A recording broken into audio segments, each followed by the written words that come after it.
اهلا بيكم، ازيكم؟ عاملين ايه؟ يا رب تكونوا بخير. جايلكم فيديو جديد، وصفه جديده، وهنعمل النهارده طريقه حلوه قوي لصينيه البطاطس. جربوها يا رب تعجبكم. معايا بطاطس الكميه اللي تحبوها، مقطعاها تقطيع يعني متوسط، مش تخينه قوي مش رفيعه قوي. تمام. طبعا بقشرها واركنها، لازم اركنها في ميه علشان ما تسودش مني. انا بدأت مثلا اقشرها اول حاجة فايه، حطيت فيها مية عشان ما تسودش. جبت حوالي نص كيلو من القوطة، قطعته مكعبات.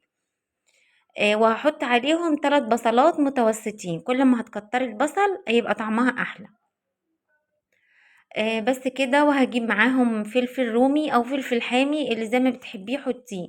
عندك بقى جزر ممكن تحطي، عندك فلفل الوان ممكن تحطي. هنحط معلقة من الفلفل الاسود، معلقة صغيرة من الفلفل الاسود، ومعلقة صغيرة من الكمون، ومعلقة صغيرة من الكزبرة الناعمة.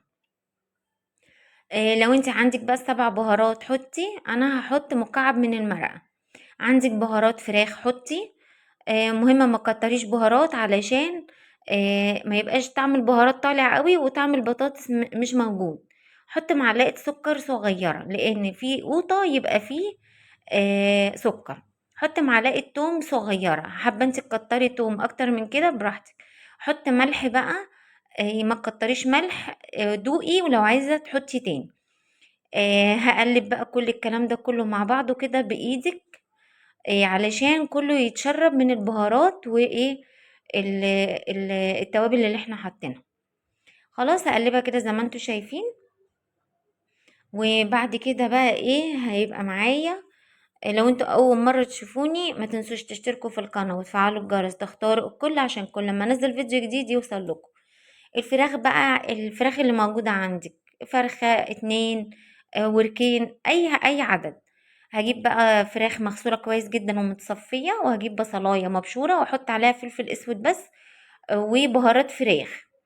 وهجيب بوز السكينة بتاعي يكون رفيع، وهغرس كده في الفراخ زي ما انتوا شايفين. الخطوة دي مهمة جدا، بتخلي الفراخ تشرب من البصل وبتديها طعم حلو قوي. خلاص هتبل بقى بالطريقة ديت زي ما انتوا شايفين. اهم حاجة جوه الجلد ومن بره كده عشان ابقى مشبعاها بالبصل. ويا ريت بقى لو مثلا هتقعدوها في التتبيلة دي اقل حاجة ساعة. يعني تتبلوا الفراخ وتحضروا صينية البطاطس وتقعدوها ساعة في التلاجة. طبعا بره التلاجة ما ينفعش، عشان ايه؟ طعمها ما يتغيرش. خلاص نركنها كده في التلاجة ساعة، او ممكن تعمليها من بالليل كمان طالما متبلة. ولو انت عندك خل حطي برضو في البصل بتاع الفراخ شوية خل، هيحافظ عليها. لو انت مثلا بتشتغلي او رايحة مشوار ولا حاجة، جهزيها في التلاجة، ولما تيجي تطلعها تحطيها في الفرن على طول او على البوتاجاز من فوق. خلاص هنحط بقى كوبايتين من المية، لو انتوا بتحبوا المية كتيرة. واحط معلقة سمنة ومعلقتين من الزيت. هديها غلوة بقى كده على النار الاول. اهم حاجة تغلي على النار الاول، ما تدخلوش الفراخ نية في فرن بارد. لا، لازم تكون في فرن سخن. لازم تكون في فرن سخن. طبعا لازم الفراخ تكون سخنة والفرن سخن، عشان ايه؟ البكتيريا بتاعت الفراخ. تمام. هديها غلوة كده فوق لحد ما تغلي معايا.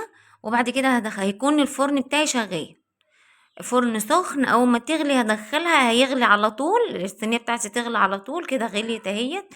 انت عندك بقى معلقه من الصلصه او معلقتين حطي. انا ما كانش عندي ومش محتاجه ان انا احط، هي كانت تحفه كده بصراحه، طعمها حلو، ريحتها حلوه، وشكلها احلى.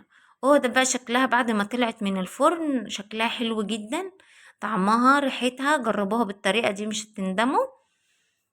ما تنسوش بقى تشتركوا في القناه زي ما قلت لكم، وتجربوها وتقولي لي رأيكم في التعليقات. طبعا بحمر وشها الاول، وبعد كده ايه، اول ما تحمر بطفي الشوايه واسويها. مع السلامه.